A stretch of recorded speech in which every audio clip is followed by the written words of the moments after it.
tusionna mengenai meditasi. Lain mulu mengenai habatahon sawotik wira upat orang. Jadi opak kateo kudo le siumbing depan. Horas ma to di madingin per to di matu. Avenu salum alihim sarupa ma maknani. Assalamualaikum warahmatullahi wabarakatuh. Gimana persis sama artinya. Ale bagas do artinya horas tong di madingin per to di matogu siang Avenu salum alaihi. Puasa jalaido pra sada prinsip dasar ni habatahon termasuk meditasi nibata. Horas itu kan keras, berasal dari koras, horas. Tondi itu roh jiwa. Madingin itu teduh sejuk. Dia keras kuat, berjiwa teduh. Bir itu keras lagi tuh. Tidak ada bahasa Indonesianya. Itu bir itu seperti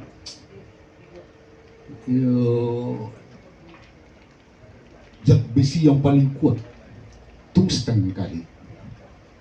Itu yang paling bir. Tondi matu. Dia juga kuat banget rohnya dan teguh. Saya simpulkan itu adalah proses meditasi menurut saya. Ya, bagaimana yang keras itu harus menjadi teduh. Dalam pengertian lain, orang Batak itu berada pada tingkat kelembutan yang tertinggi sebenarnya. Jika dipahami lebih jauh eksistensinya dari horas to di madingin pirton di matuku itu. Dia maka sesuai dengan kata para filsuf, tidak ada yang lebih kuat dari kelembutan. Itulah horas tondi madingin per tondi matu. Tidak ada yang lebih kuat dari kelembutan. Dan ini yang hilang di antara orang Batak. Sebelum saya lanjutkan, saya sebenarnya masih banyak yang lebih pantas berbicara dan nanti mungkin akan memberi pandangan seperti misalnya Pak Nestor Tambun. Mana beliau? Ya, ini seorang bukan hanya cendekiawan ya, tapi seorang seniman. Dan seni itu tidak ada ukurannya, tidak bisa dipelajari, tidak ada gurunya itu, tidak ada ilmunya, tidak ada yang tamat.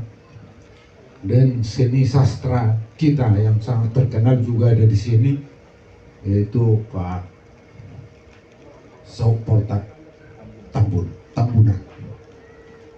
Kalau dulu masih muda udah baca juga lah novel-novel beliau, apakah novel cinta dan novel sebagainya. Cinta itu sangat indah ya, banyak misterinya juga. Jadi saya menulis buku Oleh karena itu barangkali Pak Sihombing, bolehlah saya berbicara mengenai Batak melalui meditasi. Karena yang saya tulis buku Batak itu ada 3 jilid dalam satu tarikan nafas. Jadi kalau Pak Sihombing tadi bilang perlu, belum ada buku seperti itu yang ditulis dalam waktu yang sama, diterbitkan secara bersama dalam satu kurun waktu, dan jilid 1 dan jilid 2 itu tidak bisa dipisahkan dan halamannya terus berlanjut. Itu ya, saya mulai dari mitologi Batak, karena mitologi itulah awal mula nilai-nilai Batak. Banyak orang berpikiran mitologi Batak itu tidak disebut mitologi ya, turi-turian Batak. Turi-turian Batak, tapi tidak semua turi-turian Batak itu bisa kita kategorikan sebagai mitologi Batak. Turi-turian Batak yang berhubungan dengan penciptaan, baik alam semesta, manusia, itu turi-turian tentang itu, dan tentang debatan mulai dari dahulu, dan hubungannya dengan ciptaannya, turi-turian yang berbentuk seperti itu, itulah kategori mitologi Batak yang saya pelajari. Apa itu mitologi menurut para filsuf? Mungkin Pak Nestor bisa lebih jauh untuk menjelaskan itu. Jadi saya tulis mitologi Batak. Saya perpendek ceritanya. Mitologi Batak itu adalah awal nilai-nilai kebatakan. Mitologi Batak itu adalah teologi Batak. Atau saya balik, mitologi turi-turian tentang penciptaan dan bebatamu lejari nabolon dan hubungannya dengan ciptaannya, terutama manusia, turi-turian itu adalah teologi Batak dan nilai-nilai kebatakan. Leluhur kita, ini perlu saya minta sedikit tadi. Kalau dua pembina kita mengatakan beberapa kali meditasi Batak kuno, saya memberi saran lah kalau boleh, janganlah Batak kuno, tapi leluhur Batak, itulah kan. Jadi karena Batak kita itu secara proses berpikirnya tidak lebih maju banyak ya, antara kita tidak lebih hebat dari mereka.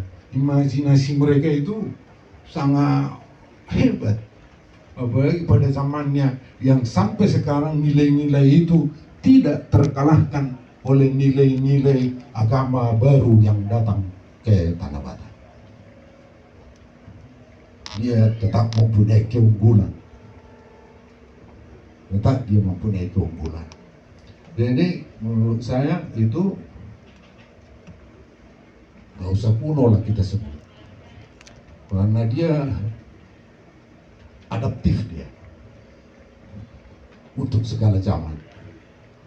Jadi itu nilai-nilai yang ditanamkan oleh leluhur kita. Di dalam buku itu saya ulas perspektif Tukot Sialagundi. Banyak orang menafsirkan itu dengan tafsirannya, tapi jangan kita masuk terlalu panjang. Ada perspektif Tukot Sialagundi. Nah, pinukan ni perjolo si Hutono ni Ledipudi. Banyak sekarang toko bilang si Patureon ni Ledipudi. Itu perspektifnya berbeda. Berarti leluhur kita itu salah. Padahal dasar filosofi leluhur kita itu tidak terkalahkan oleh nilai-nilai modern atau apakah itu sekuler apapun nilai-nilai agama samawi. Tidak semua bisa terkalahkan. Masuk ke meditasi Habataho. Leluhur Batak dalam turi-turi penciptaannya itu Bebatamu lazadina bulun menihatkan ya ada wahyu bagi orang Batak untuk diwariskan ke keturunannya, yaitu 2 kitab. Kitab buku Pustaha Tumbaga Agung dan Pustaha Tumbaga Holi. Pustaha Tumbaga Agung itu tentang Hamalimon, Hahomio, itu lebih kepada teologi gitu ya, termasuk meditasi. Juga Pustaha Tumbaga Holi itu mengenai nilai-nilai kemasyarakatan, kerajaan, dan sistem pertanian dan sebagainya. Itu warisannya, dan katanya itu oleh Batak diberikan langsung kepada Batak untuk diwariskan kepada 2 keturunan Batak, yaitu Guru Tatia Bulan dan Raja Sumba. Dari situ awalnya itu kitab suci orang Batak. Tetapi di mana kitab suci itu tidak pernah kita temukan. Katanya itu ditulis dalam aksara Batak. Tapi dalam mitosnya disebut begini, yang tidak bisa hangus oleh api dan tidak bisa hapus hancur oleh air. Dan ada yang menulis tahun 1779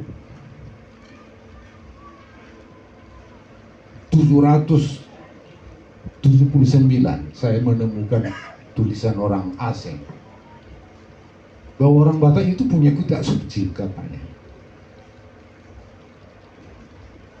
Tapi di mana kitab suci di sekarang dia tidak tahu. Jadi itu dipertanyakan. Tapi saya simpulkan, karena tadi dibilang tidak bisa hangus oleh api, tidak bisa hancur oleh air, ditulis dalam aksara Batak nilai-nilai itu ditulis dalam hati sanubari orang Batak. Kita semua mewariskan nilai-nilai Batak itu dari hati nurani kita masing-masing. Mekuling mudara Habatahonnya itu warisi dalam hati. Itu kita warisi nilai-nilai itu. Nilai-nilai dari buku ini menjadi dalian nutunu dan sebagainya. Masuk ke meditasi. Pernah orang Batak bermeditasi? Bagaimana teknik meditasi? Saya tidak punya pengetahuan yang memadai tentang itu. Tetapi adakah turi-turian bahwa orang Batak bermeditasi? Dari awal cerita orang Batak itu sudah ada. Kita sudah tahu, saya kira kita rata-rata sudah tahu itu bagaimana kisahnya Raja Uti. Raja Uti lahir tidak normal. Dia bulat, tidak berbentuk seperti manusia biasa. Dalam turi-turiannya secara singkat, dia pergi ke Pusuk Puhit. Dia bermeditasi di Pusuk Puhit. Meditasi dalam pengertian sederhana yang saya tahu, yaitu bagaimana cara kita memusatkan pikiran dan perasaan kita untuk tujuan memperoleh sesuatu. Agak sedikit berbeda dengan kontemplasi, dengan perenungan yang mendalam tentang berbagai hal, sehingga kita bisa melakukan, memperoleh nilai-nilai dan mentransformasi nilai itu kemudian kepada orang lain. Meditasi itu lebih kepada diri kita sendiri dan untuk memperoleh manfaat tertentu yang kita ingin tuju.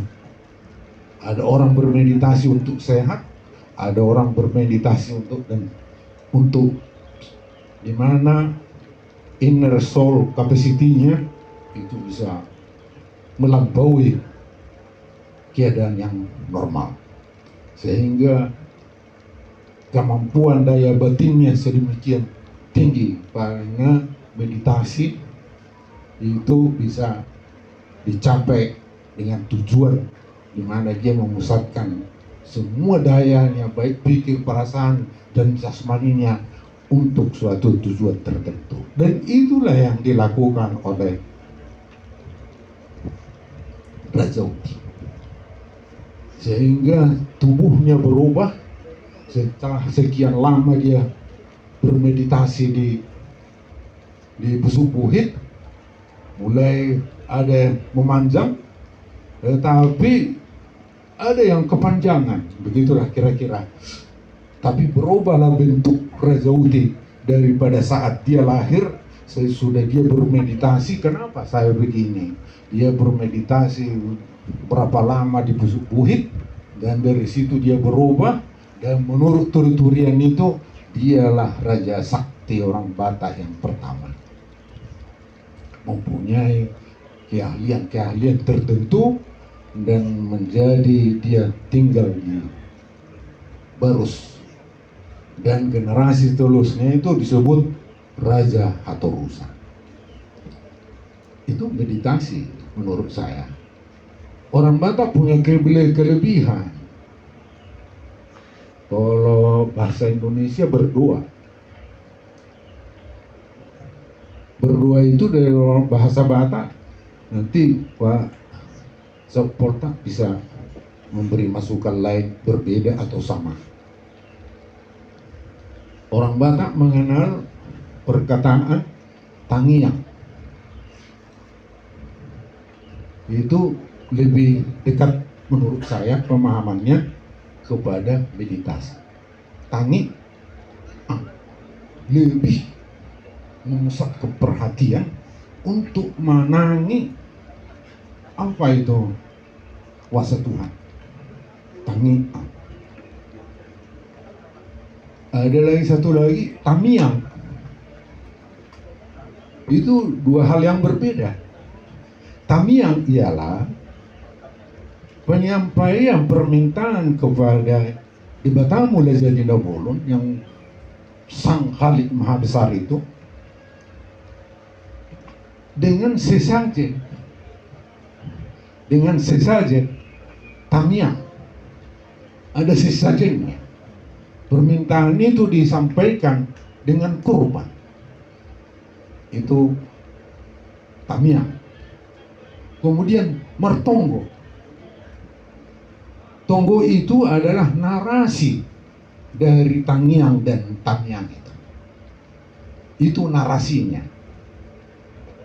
Jadi kalau tadi tangiang itu dia hening, mendengar suara Tuhan dan suara alam, sehingga dia berbicara dengan Allah yang maha tinggi, juga berbicara dengan alam semesta, dengan binatang, dengan suara angin, suara hujan dan sebagainya. Itu tangiang. Tangiang ada kurbannya, sesajennya. Tonggo dia melakukan permintaannya dengan narasi pemujaan kepada Ilahi. Tapi oleh para misionaris sepertinya menjadi kafir, dan dikafirkanlah tonggo-tonggo itu. Padahal tonggo itu narasi yang hebat dari orang Batak, sangat jarang kita temukan. untuk mengetahui nilai-nilai Batak, bagaimana kepercayaannya, bagaimana hubungannya dengan sesama. Itu sebenarnya narasi yang paling baik bagi orang Batak untuk belajar, baik filosofinya, permintaannya, hubungannya dengan Tuhan, itu di Tonggo-Tonggo. Kalau kita baca bagaimana sisa-sisa yang ada dari Tonggo-Tonggo Sisingamangaraja, kita akan tahu bahwa dia memang benar-benar bisa berbicara dengan Tuhan Allah yang dia sembah. Itu langsung dari Tonggo-Tonggonya. Oh, kita simak dia sedemikian rupa. Jadi oleh karena itu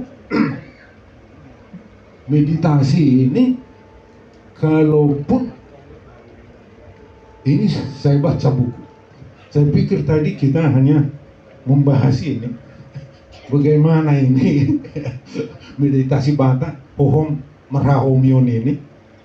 Saya baca, saya ulang lagi beberapa poin penting, dan saya,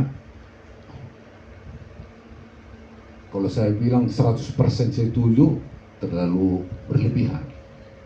Hampir 100% setuju dengan isi buku ini. Dan menurut saya, inilah tradisi yang kurang dari orang Batak. Orang Batak nilai-nilainya tinggi. Tapi ada peneliti, beberapa disertasi yang saya baca, yang ditulis oleh para orang asing itu pada tahun 1900-an awal, 1900-an akhir, itu sampai menyebut begini. Telah diteliti Pustahalakla di berbagai museum yang mereka selidiki, itu ternyata orang Batak tidak punya nilai-nilai moral. Kaget kita membaca itu, ya? Orang Batak katanya tidak punya nilai-nilai moral. Itu disertasi yang meneliti Pustahalakla Batak yang tersedia di Leiden di mana. Oh, ternyata tidak salah mereka. Karena saya baca apa yang mereka teliti, kan ada apa namanya itu, indeksnya. Oh ini. Itu ternyata memang tidak ada Pustaha Agung di situ, lembaga agung. Itu hanya mantra, obat-obatan, ini. Tidak ada yang mengulas nilai-nilai Batak. Tidak ada aksara Batak. Pustaha Batak menulis dari yang natural. Soba merhula-hula, manak merdonga tubuh, elek merboru, satia merdonga santa. Tidak ada aksara Batak di Pustaha. Jadi pantas saja. Oleh karena itu kita nggak usah sakit hati. Karena sesudah diteliti, sekarang mudah melihat itu. Sudah banyak yang melakukan penelitian tentang Pustaha Batak.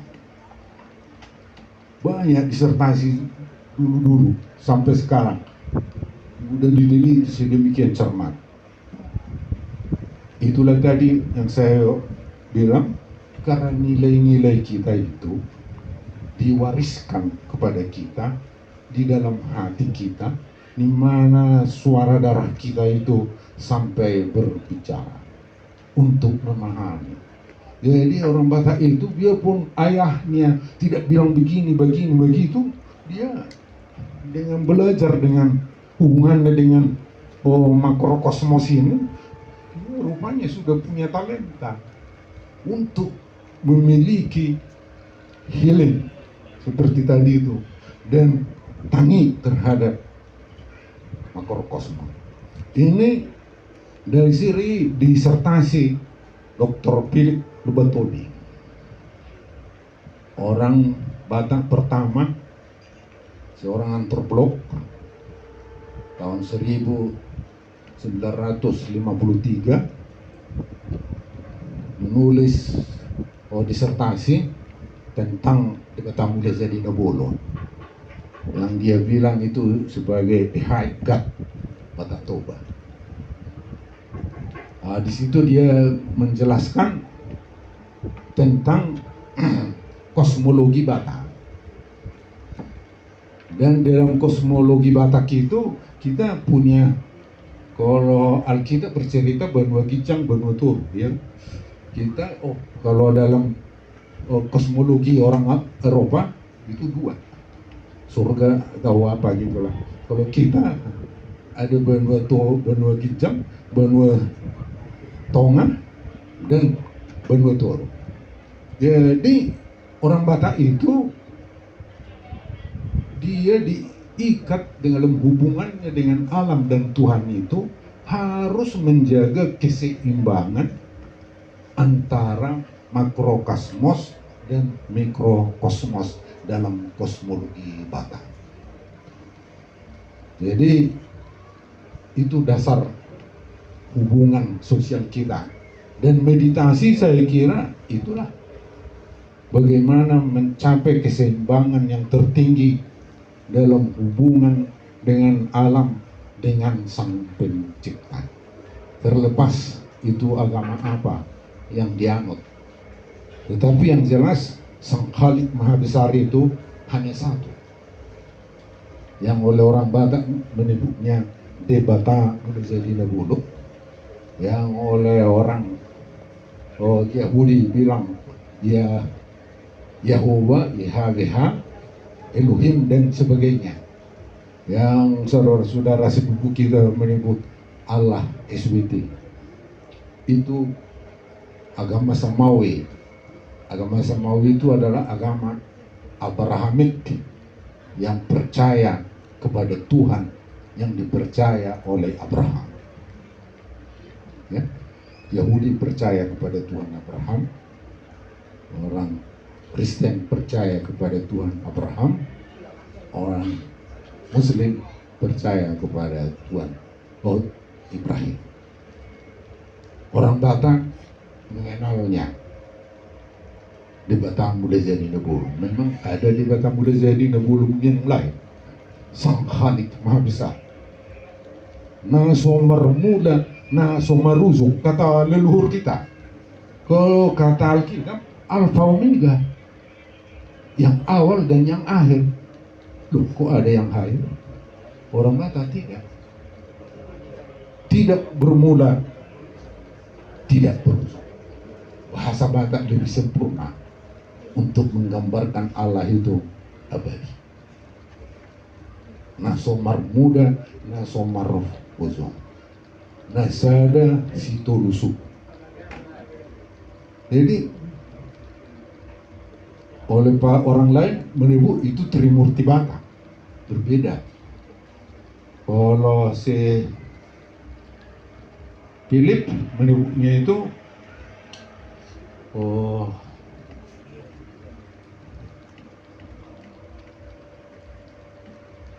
Trinitas, teologi apa ya itu? Saya lupa bahasa persisnya. Bukan. Dia menjurus kepada Trinitas, tetapi itu Trinitas yang kuno lah, gitulah kira-kira. Nah, karena Philip Tobing memandang Debata itu imanen. Jadi oleh karena itu orang Batak dalam rangka meditasinya tadi, dalam rangka tanyangnya, dalam rangka tamiangnya itu, dan kemudian dibarengi dengan tonggo-tonggonya, ada musiknya untuk memuji Allah dan menjaga keseimbangan makrokosmos itu. Dan itu tadi Pak Sinaga menjelaskan Pak Seombing sebagai awal bagaimana gerak meditasi untuk dilakukan untuk tujuan hidup sehat. Bagi orang Batak itu sudah ada. Ada satu cerita, saya tidak punya keahlian tentang meditasi, tetapi ada ulasan dari seorang misionaris di Balige. si Pilgrim, nama depannya lupa saya. Pilgrim yang mendirikan gereja di Balige. Dialah yang pertama mendirikan gereja di Balige. Jadi dia mengagumi cara Batak menortor. Jadi ketika ada sahabatnya meninggal, sahabat yang lain datang, dia melakukan gerakan yang sedemikian rupa. Dari gerbang kampung sampai mencapai depan rumah saudara atau sahabat yang meninggal itu, bisa mencapai hampir 1 jam baru sampai. Dan itu gerakan yang pokok walaupun dengan musiknya, dan gerakan yang sedemikian rupa sehingga ekspresi mereka, baik saudaranya yang sedang berduka maupun dia, bisa ketemu untuk suatu permohonan apa kepada ilahi yang mereka percaya. Dan itu disaksikan oleh Pilgrim. Dia misionaris, dan oleh karena itu dia mengundang para misionaris mengadakan pertemuan. Dia memberi makalah. Saya kebetulan memperoleh manuskrip dari makalah Pilgrim. Dia bilang, kenapa kita tidak pergunakan ini untuk lebih mendalami hubungan kita dengan Tuhan dalam cara Kristen, tapi dengan cara budaya orang Batak. Tapi dia ditolak. Dan itu yang kita tidak ada hari ini. Sebenarnya Yesus juga bermeditasi pada hari menjelang akhir. Dia berdoa sampai 7 kali dengan kalimat yang sama, sampai peluhnya itu keluar darah. Itu adalah meditasi. Untuk tujuan apa?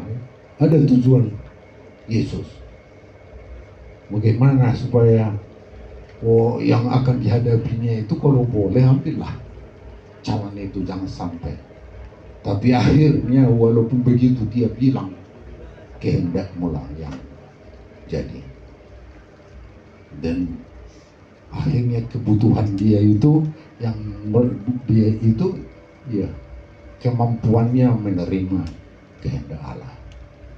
Itu saya kira meditasi. Adakah orang Kristen hari ini bermeditasi? Barangkali Pak Nestor nanti yang menjelaskan itu. Baik, masih ada waktu saya? Nanti Pak, adakah kita bermeditasi hari ini? Adakah para panutan agama kita hari ini bermeditasi? Apakah meditasi dilarang secara teologis? Teologis mungkin ya, dalam ajaran Kristus. Berbeda lagi tuh teologi dengan ajaran Kristus ya. Teologi itu udah tafsir. Teologi menimbulkan beberapa denominasi. Dan itu gereja. Gereja bisa menyebut diri gereja Kristus, tetapi Kristen belum tentu sesuai dengan gereja itu. Itu harus di dua hal. Saya itu temannya Pak idola, pasti idola Pak Nestor. Dari bukunya Tolstoy Pak. Nah, kerajaan Allah itu ada di dalam diri Anda. Menurut Tolstoy yang belum percaya waktu itu, sampai dia percaya bahwa ajaran Kristen itu bukan mistik, bukan, tetapi itu ajaran baru tentang kehidupan. Dan itu juga lah Kristus, kehidupan yang benar itu. Akulah jalan, hidup, dan kebenaran. Maka dari situ saya, sangat baguslah kalau kita berteologi jalan hidup. Kita tapaki jalan hidup Kristus itu. Itu teologi yang terbaik. Meditasi salah satu. Kita mau berkonsentrasi sekarang menikmati hidup hubungan dengan Tuhan, dengan alam semesta. Sudah sejauh mana keberadaan kita di dalam makrokosmos yang diajarkan oleh orang Batak itu. Bagaimana harmonisasi, jangan sampai terjadi disharmonisasi baik secara fisik maupun secara rohani dengan hubungan kita dengan alam semesta dan juga dengan apalagi dengan debata mulai jadi nabolon yang hari ini mayoritas kita mengenalnya dalam nama Yesus Kristus. Saya baca beberapa kesalahan misionaris itu, maka para pendeta sangat terkejut membaca buku ini. Bahwa para misionaris itu sangat sedikit mempelajari nilai-nilai kebatakan. Secara etnologi tidak ada pendekatan yang memadai bagi orang Batak dalam para misionaris itu. Maka kita sesudah masuk ke Kristenan, kita kehilangan roh. Agak kaget itu enggak? Orang Batak kehilangan pertotio, roh. Itu. Jadi itu harus kita akui. Hubungan, padahal Injil mengajarkan komunikasi kita dengan Tuhan itu dalam roh. Meditasi salah satu media. Kalau tujuan kita bermeditasi untuk kesehatan, oke. Kalau tujuan kita untuk bermeditasi dalam rangka hubungan harmonis kita dengan Tuhan, ya juga itu meditasi. Kalau tujuan kita bermeditasi supaya kita bisa berpikir kreatif, inovatif, dan bisa mentransformasi apa yang kita rasakan itu kepada orang lain, silahkan. Yang dalam bahasa lain itu kita berkontemplasi. Saya kira saya sangat bahagia dengan adanya muncul suatu komunitas yang memasyarakatkan meditasi Batak. Mana meditasi Batak itu sangat holistik. Dia tidak hampa jiwa.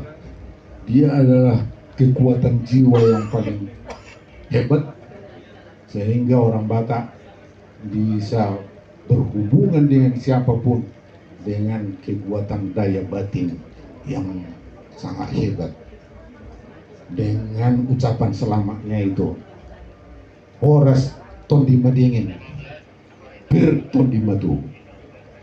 Horas madihita salbut, kurang lebih naupator kami, nabui, tutudang sempurna, nabui dohita saling masih paturean untuk menuju suatu pemahaman nilai-nilai habatahon doho haporsiaonna tu kemudian hari. Mau lihat mah atas perhatian nih sudah damang doho bainang. Horas. Makasih ya.